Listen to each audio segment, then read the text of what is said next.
Hello students, मैं आज आपके लिए लेके आया हूं दूरी और विस्थापन में अंतर, difference between distance and displacement.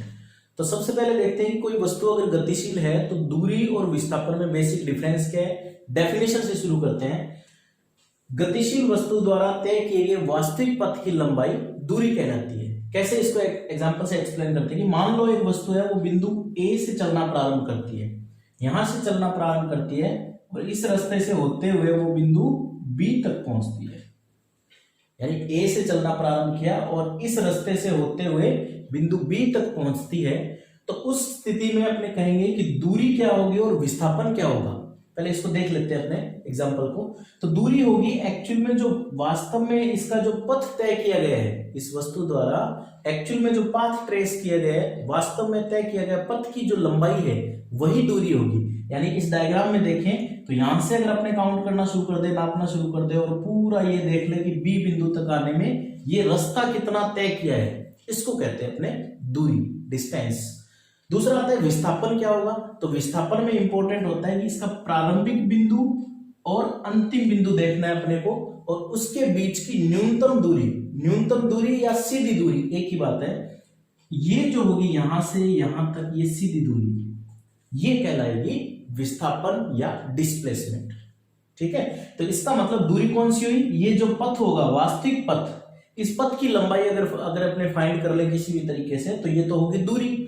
और विस्थापन प्रारंभिक बिंदु व अंतिम बिंदु के बीच की जो सीधी दूरी है। देखो मैथ्स में अपने पढ़ते हैं कि दो बिंदु कोई भी कहीं भी है, उनके बीच में जो मिनिमम डिस्टेंस होगी, न्यूनतम दूरी होगी, वो सीधी दूरी होगी। बाकी जो भी होगी वो इससे ज्यादा ही होगी। इसका मतलब न्यूनतम दूरी कौन सी है इन दोनों बिंदुओं के बीच, वो है सीधी दूरी, और इसी को अपने कहते हैं विस्थापन। ठीक है, और डेफिनेशन भी यही बताई है अपनों ने कि गतिशील वस्तु द्वारा तय किए गए वास्तविक पथ की लंबाई, वास्तविक पथ कौन सा, ये वाला, ये वास्तविक पथ की लंबाई है, ये कहलाएगी दूरी। और विस्थापन यात्रा के प्रारंभिक बिंदु और अंतिम बिंदु, ये प्रारंभिक बिंदु है और ये अंतिम बिंदु है, के बीच की सीधी दूरी या न्यूनतम दूरी, उसको अपने कहते हैं विस्थापन। ठीक है, दूसरा जो डिफरेंस आता है वो कि ये अदिश राशि है। दूरी की कोई पर्टिकुलर डायरेक्शन नहीं होती। ठीक है, जैसे यहां से चले यहां यहां यहां यहां, तो कोई विशेष दिशा नहीं है इसकी, इसीलिए अपने कहते हैं कि दूरी एक अदिश राशि, यानी इसका सिर्फ परिमाण होता है, इसका दिशा नहीं होती। जबकि विस्थापन की अगर बात करें तो ये वेक्टर क्वांटिटी है, सदिश राशि है। क्यों है, क्योंकि जैसे अपने इसमें देख रहे हैं, ये प्रारंभिक बिंदु है, ये अंतिम बिंदु है, इसकी एक पर्टिकुलर डायरेक्शन होती है, इसकी एक विशेष दिशा है, यानी परिमाण भी होगा और दिशा एक विशेष है, यानी दिशा भी है। इसका मतलब ये सदिश राशि है, वेक्टर क्वांटिटी है। तीसरी चीज, इसका मात्रक दोनों के समान होंगे। एमकेएस में अगर देखें तो ये मीटर है तो ये भी मीटर होगा। ठीक है, ये सेंटीमीटर है तो ये सेंटीमीटर, इसका मतलब मात्रक इसके सेम होते हैं। चौथी है दूरी शून्य नहीं हो सकती।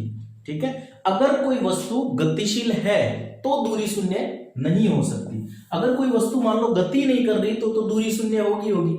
ठीक है, अगर कोई वस्तु गतिशील है तो दूरी शून्य नहीं हो सकती। कैसे, जैसे अपने कहें कि ये वस्तु यहां से चलना प्रारंभ करती है और यहां से घूमते हुए वापस यहीं आ जाती है। ए बिंदु से चलना प्रारंभ किया और वापस ए बिंदु पर आ जाती है, तो कोई पूछे कि दूरी कितनी है और इसकी त्रिज्या, ये जो वृत्ताकार पथ है इसकी त्रिज्या r, तो दूरी कितनी होगी, यहां से चलना प्रारंभ किया और वापस यहीं आ गई, इसका मतलब दूरी है वो इसका एक तरह से वास्तव में तय किया गया पथ कितना होगा, इसकी परिधि के बराबर। यानी इस केस में दूरी कितनी हो जाएगी, 2πr, जो कि इसकी परिधि के बराबर है।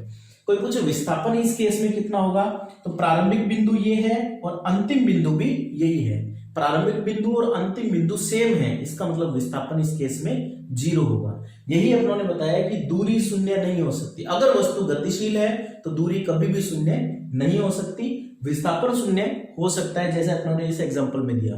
किस केस में, प्रारंभिक बिंदु और अंतिम बिंदु यात्रा का अगर समान है तो विस्थापन 0 होगा। फिफ्थ आता है कि दूरी हमेशा धनात्मक होती है। डिस्टेंस है वो पॉजिटिव होती है, हमेशा धनात्मक होगी, कभी भी ऋणात्मक नहीं होती है। जबकि विस्थापन धनात्मक, ऋणात्मक और शून्य तीनों पॉसिबिलिटी है। इसमें अपनों ने बताया अगर वस्तु गतिशील है तो दूरी निश्चित रूप से होगी और वो पॉजिटिव होगी। दूरी नेगेटिव नहीं हो सकती, अगर वस्तु गतिशील है तो दूरी जीरो भी नहीं हो सकती।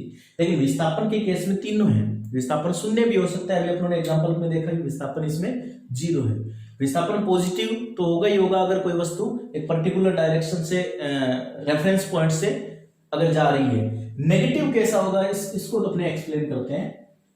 विस्थापन को एक रेफरेंस पॉइंट मान के अपने काउंट करते हैं कि दूरी या विस्थापन कितना होगा।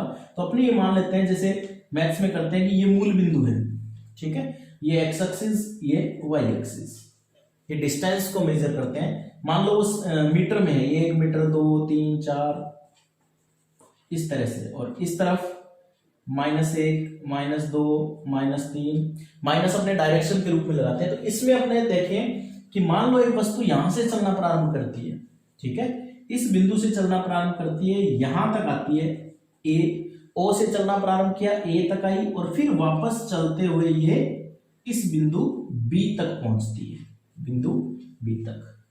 दोबारा देखो, ओ से चलना प्रारंभ किया, ए तक आई वस्तु और कंटिन्यू फिर बिंदु बी तक पहुंच गई बिना रुके हुए, ए पर रुकी नहीं है। उस केस में दूरी और विस्थापन कितना होगा? तो यहां देखिए दूरी कितना होगा, ये अगर मीटर में है, सारा पैमाना अपने मीटर में ले, दूरी देखते हैं कितनी होगी। तो यहां से चलना प्रारंभ किया, यहां तक कितने मीटर होगी? 2 मीटर। फिर यहां से चलना प्रारंभ किया, यहां तक +2 यानी 4 मीटर, और फिर यहां से यहां तक यानी कि 3 मीटर, -3 नहीं कहेंगे, परिमाण तो 3 ही है इसका, तो 4 और 3 7 मीटर, तो इसकी दूरी तो होगी 7 मीटर। लेकिन अब अपने देखते हैं, चूंकि ये विस्थापन है वो सदिश राशि है, तो इसको पॉजिटिव और इसको नेगेटिव लेते हैं, नेगेटिव डायरेक्शन लेंगे अपने। तो यहां पर अगर अपने देखें तो प्रारंभिक बिंदु ये था और अंतिम बिंदु ये है, तो वो किस दिशा में है? इस दिशा में। तब अपने कहेंगे कि ये ऋणात्मक दिशा में होने के कारण इसका परिमाण तो वही 3 मीटर रहेगा, लेकिन नेगेटिव डायरेक्शन में। इसीलिए कहते हैं कि विस्थापन है वो ऋणात्मक हो सकता है। इट मीन्स विस्थापन या डिस्प्लेसमेंट पॉजिटिव, नेगेटिव और जीरो, तीनों पॉसिबिलिटी है इसमें। अब नेक्स्ट आता है, दूरी है वो तय किए गए पथ पर निर्भर करती है, क्योंकि यहां से अपनों ने देखा कि ये दूरी कंटिन्यू यहां से यहां तक ये पूरी दूरी है, और वास्तविक पथ है यही इसका पथ है। जबकि ये पथ पर निर्भर नहीं करता, तो फिर किस पे निर्भर करता है? ये निर्भर करता है प्रारंभिक बिंदु व अंतिम बिंदु, प्रारंभिक बिंदु व अंतिम बिंदु पर निर्भर करता है विस्थापन। नेक्स्ट आता है कि दूरी हमेशा विस्थापन के या तो बराबर होगी या उससे बड़ी होगी, छोटी कभी भी नहीं हो सकती। कैसे? मान लो यहां से चलना प्रारंभ किया है और यहां तक ए से बी तक, पहला केस ये लेते हैं अपने, ठीक है, ए से बी तक है। तो यहां से देखो आप, दूरी तो होगी ये वाली यानी वास्तविक पथ, और विस्थापन कौन सा होगा? यहां से यहां तक के बीच की सीधी दूरी। तो इसमें अपने को देखने से ही पता लग रहा है कि ये दूरी बड़ी है इस केस में और विस्थापन छोटा है। इसका मतलब दूरी विस्थापन से बड़ा हो सकता है। सेकंड केस, दूरी और विस्थापन बराबर हो सकते हैं। वो कब हो सकते हैं बराबर? अगर कोई वस्तु सीधी रेखा में चले, प्रारंभिक बिंदु ए, अंतिम बिंदु बी, ए और बी। इस केस में अगर आप कहोगे कि दूरी कौन सी है, वो ये है, और विस्थापन कौन सा है, वो भी यही है। अगर कोई वस्तु सीधी रेखा में जा रही है, जैसे अपन डायग्राम में दिखा रहे हैं यहां से यहां तक, तो उस केस में दूरी और विस्थापन बराबर होते हैं। इसका मतलब दूरी जो होगी वो विस्थापन से या तो बराबर होगी या उससे बड़ी होगी। Distance is always greater than equal to displacement. अब एक एग्जांपल लेते हैं, उसमें दूरी और विस्थापन अपने देखते हैं कितना होगा। जैसे अपने कहें, अभी एक वृत्त वाला एग्जांपल देखा था, अब अर्धवृत्त का देख लेते हैं कि प्रारंभिक बिंदु यात्रा का है x और अंतिम बिंदु है y, और ये इसकी त्रिज्या मान लेते हैं कैपिटल R। ये इसका पाथ है, चलना यहां से प्रारंभ किया है, और ये प्रारंभिक बिंदु x है, अंतिम बिंदु y है। तो दूरी कितनी होगी और विस्थापन कितना होगा ये बताना है अपने को। दूरी कितनी होगी? यहां से चलना प्रारंभ किया और यहां तक, इसका मतलब ये परिधि का आधा भाग है, अर्ध परिधि कह सकते हो। तो इसकी दूरी होगी, पूरी परिधि कितनी होती है? 2πr, और उसके आधी है, इसको सीधा भी लिख सकते हो πr। तो दूरी तो होगी πr। विस्थापन कितना होगा? प्रारंभिक बिंदु ये है, अंतिम बिंदु ये है, सीधी दूरी, ये सीधी दूरी। सीधी दूरी का मतलब ये त्रिज्या तो थी इसकी r, ये बन गया व्यास, यानी कि विस्थापन कितना होगा? विस्थापन is equal to 2r। 2r मतलब व्यास कह सकते हो आप, ये इसका विस्थापन होगा। दूरी होगी पाई आर और विस्थापन होगा 2r। सिमिलरली अगर अपने एक और एग्जांपल ले, सपोज यहां से चलना प्रारंभ किया एक व्यक्ति ने ए बिंदु से और बी बिंदु से होते हुए अल्टीमेटली सी बिंदु तक पहुंचता है। यहां 3 मीटर की दूरी तय करता है, यहां 4 मीटर की दूरी तय करता है। अब बताना है अपने को कि दूरी और विस्थापन कितना होगा। तो दूरी कितनी होगी 3 + 4। एक्चुअल जो पाथ ट्रेस किए, जो वास्तव में पथ तय किए वो कितना है 3 + 4 यानी कि 7 मीटर। लेकिन विस्थापन कितना होगा, इस केस में दूरी तो आई अपने पास 7 मीटर, लेकिन विस्थापन कितना होगा, प्रारंभिक बिंदु व अंतिम बिंदु के बीच की सीधी दूरी, यह विस्थापन होगा यानी AC। अब और ये राइट एंगल है। अब अपने अगर इसमें पाइथागोरस प्रमेय लगाएं तो कर्ण निकालना है अपने को। तो कर्ण स्क्वायर बराबर आधार स्क्वायर प्लस लंब स्क्वायर से अगर AC का मान निकाले वो अंडरूट में 3 का स्क्वायर यानी 9, 4 का स्क्वायर 16, अंडरूट 25, 5 मीटर।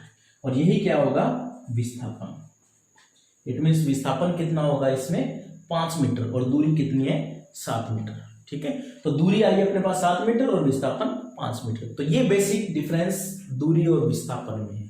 तो इस आई थिंक ये वीडियो आपको पसंद आई होगी। इसको लाइक करें, शेयर करें और सब्सक्राइब करें। Thank you.